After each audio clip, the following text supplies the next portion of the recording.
మహాత్మా గాంధీ గారు ఒక మాట చెప్పారు, పరిపాలనలో నువ్వు తీసుకునే నిర్ణయం తీసుకునే ముందు నీ నిర్ణయం పేదవాళ్లకు నిస్సహాయులకు ఏ విధంగా ఉపయోగపడుతుందో ఆలోచన చేసి నీ కళ్ళ ముందు ఆ పేదవాడిని నిస్సహాయుని గుర్తు తెచ్చుకున్న తర్వాత నువ్వు నిర్ణయం చెయ్యి, తప్పకుండా పేదలకు నిస్సహాయులకు అది ప్రయోజనం చేకూరుతుంది అని. ఆ స్ఫూర్తి ఈనాడు మేము తలుసుకున్న మా ప్రభుత్వం తీసుకునే ఏ నిర్ణయమైనా పేదవాడికి ఏ విధంగా ఉపయోగపడబోతుందో, నిస్సహాయులకు ఏ విధంగా సహాయాన్ని అందించబోతుందో, నిలబడడానికి శక్తి లేని వాళ్ళను నిటారుగా సొంత కాళ్ళ మీద నిలబెట్టడానికి అవసరమైన ప్రణాళికల్ని మా ప్రభుత్వం నా సహచర మంత్రివర్గంలో అందరం కలిసి ఈనాడు నిర్ణయం తీసుకుంటున్నాం. అందులో భాగంగానే ఉస్మానియా యూనివర్సిటీకి ఆగస్టులో వచ్చినప్పుడు నేను చెప్పిన ఒక ఆయన సవాలు విసిరిండు, శాతనైతే ఆర్ట్స్ కాలేజ్ దగ్గర పోయిరా అని. నేను వాళ్ళలాగా దొంగను కాదు, ఫామ్ హౌజులు కట్టుకోలేదు, గడీలో లాంటివి నిర్మించుకోలేదు.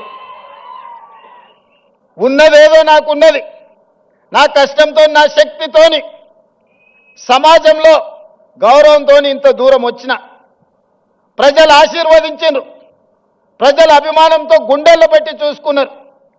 2006న ఒక జిల్లా పరిషత్ మెంబర్గా రాజకీయాలలో చిన్న పదవిలో నా ప్రయాణం మొదలైంది. నేను జిల్లా పరిషత్ మెంబర్ అయినప్పుడు పెద్దగా ఏం ఆలోచన చేయలే, కానీ ఏదైనా చెయ్యాలని ఒక సంకల్పం పెట్టుకున్నా. ప్రజలు ఆశీర్వదించారు. జడ్పీటీసీ అయినా, ఎమ్మెల్సీ అయినా, ఎమ్మెల్యే అయినా, ఎంపీ అయినా ఈనాడు ఈ దళితులు, ఆదివాసీలు, గిరిజనులు, బలహీన వర్గాలు, మైనారిటీ సోదరులు, రైతులు, మహిళలు, యువకులు నిండు మనసుతో ఆశీర్వదిస్తే ఈ రాష్ట్రానికి ముఖ్యమంత్రి అయి మీ సోదరుడిగా ఆర్ట్స్ కళాశాల ముందు నిలబడ్డా. ఇంతకంటే గొప్ప అవకాశం జీవితంలో ఎవరికైనా వస్తుందా? లక్షలాది మంది, కోట్లాది మంది కోరుకుంటారు ఈ పదవి, కానీ అవకాశం ఏ ఒక్కరికో వస్తుంది. మీరందరూ కలిసి ఈ అవకాశం నాకు ఇచ్చిండ్రు. అందుకే చరిత్రలో శాశ్వతంగా నిలబడే కొన్ని మంచి పనులు నేను చేయదలుచుకున్నా. చరిత్ర సజీవ సాక్షిగా నిలబడాలి. చాలామంది 2 ఏళ్లలో నువ్వేం చేసినవయ్యా, మేం చూడు 10 ఎకరాలలో ముఖ్యమంత్రి బంగళా కట్టుకున్నాం, 25 ఎకరాలలో పాలించనికే సచివాలయం కట్టుకున్నాం.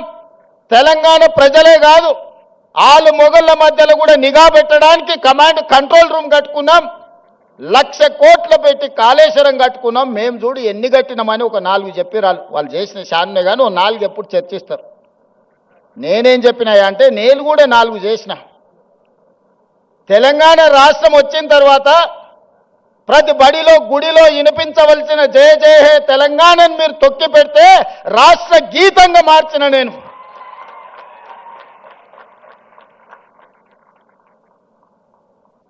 ఆనాడు తెలుగు తల్లి ఎవరికి రా తల్లి, నాకు అన్నం పెట్టిందా, నా కడుపు నింపిందా, ఎవరికి కావాలిరా తెలుగు తల్లి అని ప్రగల్భాలు పలికిన గొప్ప మాటలు మాట్లాడిన వాళ్ళు 10 ఏళ్లలో ఈ సమాజానికి తెలంగాణ తల్లి ఎట్లుంటుందో బహుజనుల తెలంగాణ తల్లిని వాళ్ళు ఆవిష్కరించలేకపోయినారు. అందుకే దొరల గడీలలో పెరిగిన తెలంగాణ తల్లి కాదు, బహుజనులలో బస్తీలలో నుంచి వచ్చిన తెలంగాణ తల్లి నిండు మనసుతో దర్పం ఉట్టిపడేలా ఈ జాతికి తెలంగాణ తల్లిని అంకితం చేసి ప్రతి సంవత్సరం డిసెంబర్ 9 నాడు తెలంగాణ తల్లి అవతరణ ఉత్సవాలను జరుపుకునే సమస్యని మనం పరిష్కరించుకున్నాం. ఈనాడు మన కళ్ళ ముందు నిలువెత్తు తెలంగాణ తల్లి, బహుజనుల తెలంగాణ తల్లి ఈనాడు తెలంగాణ రాష్ట్రంలో మనం ఆవిష్కరించుకున్నాం. ఇదే కాదు, 30-40 ఏళ్ల నుంచి వర్గీకరణ మీద రగులుతూనే ఉంది. నివురుగప్పిన నిప్పుల వర్గీకరణ సమస్య మన యూనివర్సిటీలలో, మన కళాశాలల్లో, మన గుండెల్లో, మన మనసుల్లో ఎప్పటికప్పుడు ఆ సమస్య రగులుతూనే ఉంది. ఆ సమస్య మా దళిత బిడ్డల మధ్యలో ఒక విభజన రేఖను గీసింది. దేశంలో ఏ రాష్ట్రం కూడా ఈ సమస్యను పరిష్కరించడానికి ఆలోచన చేయలే.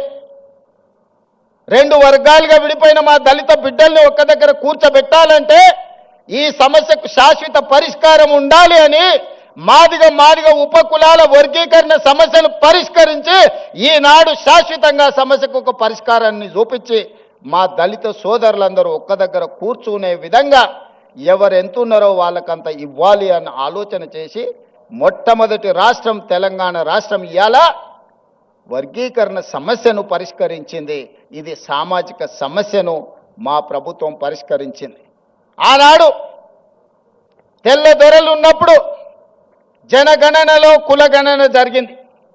100 సంవత్సరాలు పూర్తి చేసుకున్న ఈ దేశంలో బలహీన వర్గాల లెక్క తేల్చినోడే లేడు. చెయ్యాలన్న ఆలోచన చేసినా అది ముందుకు సాగలేదు. 100 ఏళ్ల సమస్యను మేము ఆలోచన చేసి socio economic education employment political and caste survey పకడ్బందీగా చేసి 4 కోట్ల తెలంగాణ ప్రజలలో ఎవరు ఎంతమంది ఉన్నారో పక్కాగా లెక్క కట్టి 100 ఏళ్ల సమస్యకు జనగణనలో కులగణన సమస్యను పరిష్కరించినాం. మనం చేయడం వల్ల కేంద్ర ప్రభుత్వం మీద ఇవాళ ఒత్తిడి వచ్చి 2026 సంవత్సరంలో జనగణనలో కులగణనను చేర్చాల్సిన పరిస్థితి ఈ దేశ ప్రధానమంత్రికి కల్పించి ఒక సామాజిక సమస్యకు శాశ్వత పరిష్కారాన్ని చూపించినాం. అంబేద్కర్ గారు చెప్పిండ్రు, రంగుల మేడలు అద్దాల మేడలు రంగుల గోడలంటే అభివృద్ధి కాదు, నిజమైన సంక్షేమం చివరి పేదవాడికి చేరినప్పుడే అభివృద్ధి జరిగినట్టని ఆ స్ఫూర్తిని తీసుకునే ఈనాడు మా పరిపాలన కొనసాగిస్తున్నాం. సమాజంలో ఉన్న రుగ్మతలను సామాజిక సమస్యల్ని శాశ్వత పరిష్కారం దిశగా ఈరోజు మేము ముందుకు వెళ్తున్నాం. దాంట్లో భాగంగానే విద్య ఒక్కటే. ఒకనాడు జామీందారుల దగ్గర జాగీర్దారుల దగ్గర వేలాది ఎకరాల భూములను దాదాపుగా 25 లక్షల ఎకరాల భూములను సేకరించి కాంగ్రెస్ పార్టీ అసైన్మెంట్ పట్టాల రూపంలో భూమి లేని నిరుపేదలైన దళితులకు గిరిజనులకు బలహీన వర్గాలకు అసైన్మెంట్ భూములను ఇచ్చింది. ఇల్లు లేని వాళ్ళకి ఇళ్ళ పట్టాలు ఇచ్చింది. ఇల్లు కట్టుకునేటోళ్లకు ఇందిరమ్మ ఇళ్ళని ఇచ్చింది. చదువుకునేటోళ్లకు ప్రభుత్వ పాఠశాలలు ఏర్పాటు చేసింది. ఇవాళ ప్రభుత్వాల దగ్గర భూములు లేవు పంచడానికి. ఉన్నది ఉన్నట్టు కుండ బద్దలు కొట్టి నేను చెప్తున్నా. ఇవాళ వాళ్ళ పేపర్లో రాస్తున్నారు రేవంత్ రెడ్డి పంచడానికి భూములు లేవన్నాడు, చూసినావా ఆయన ఆలోచన ఎట్లుందో. నేను వాళ్ళని అడగదలుచుకున్నా, ప్రతి దళితునికి 3 ఎకరాలు ఇస్తాన్నారు, 10 ఏళ్ళు ఉన్నారు, ఎవరికన్నా ఇచ్చిర్రా? మీరు 3000 ఎకరాల ఫామ్ హౌజులు కట్టుకున్నారు, కానీ ఏ దళిత బిడ్డ కన్నా 3 ఎకరాల భూమి ఇచ్చిర్రా? ఇది ఒకటే ప్రశ్న అడగదలుచుకున్నా. ఒక ఆయనకు ఎర్రవల్లిలు ఉంటుంది, ఇంకొక ఆయనకు జన్వాడలు ఉంటుంది, ఇంకొక ఆయనకు మోయినాబాద్ దగ్గర ఉంటుంది, వాళ్ళ ఆడబిడ్డకు శంకర్పల్లి దగ్గర ఉంటుంది. 100 ఎకరాల ఫామ్ హౌజులు అయితే మీకు వచ్చినాయి, కానీ మా దళితులకు 3 ఎకరాల భూమి వచ్చిందా? సూటి ప్రశ్న. ఇంతకంటే ఎక్కువ నేను విమర్శించదలుచుకోలే. అందుకే నేను ఒకటే చెప్పిన, మేము చేసిన సిపెక్ సర్వేలో ఒక కొత్త అంశం బయటపడ్డది. వెనుకబాటుతనం గురించి ఒక ప్రశ్న ఉన్నది. వెనుకబాటుతనంలో మాకు వచ్చిన ఫీడ్బ్యాక్ ఏంటంటే, భూములు ఉన్న వాళ్ళు కూడా వెనుకబాటుతనంతో ఉన్నారు. 20 ఎకరాలు 30 ఎకరాల భూమి ఉన్న ఆసామి కూడా వెనుకబాటుతనంతో బాధపడుతున్నాడు. నేను అడిగిన, అరే 20 ఎకరాలు 30 ఎకరాలు తెలంగాణలో అంటే ఏ మూలకు పోయినా 30-40 లక్షలకి ఎకరం భూమి కదా, 10-20 కోట్ల ఆస్తుంటే వీళ్ళని ఎట్లా వెనుకబాటుతనం అంటావు అని అంటే, మా సర్వే రిపోర్ట్ ఏం చెప్పిందంటే, చదువు లేకపోవడం వల్ల వాళ్ళు వెనుకబాటుతనాన్ని అనుభవిస్తున్నారు. భూమి కాదు సమస్య, ఆ కుటుంబంలో చదువుకోకపోవడం వల్ల, ఆ కుటుంబంలో ఎవరికి చదువు లేకపోవడం వల్ల వాళ్ళు వెనుకబాటుతనంతో ఉన్నారు. వాళ్ళు పేదరికంలో లేరు, కానీ వెనుకబాటుతనంలో ఉన్నారు. పేదరికం వేరు, వెనుకబాటుతనం వేరు. భూమి లేకపోవడం పేదరికం కావచ్చు, ఇల్లు లేకపోవడం పేదరికం కావచ్చు, చదువు లేకపోవడం వెనుకబాటుతనము. చదువు ఉంటే ముందడిగేస్తారు.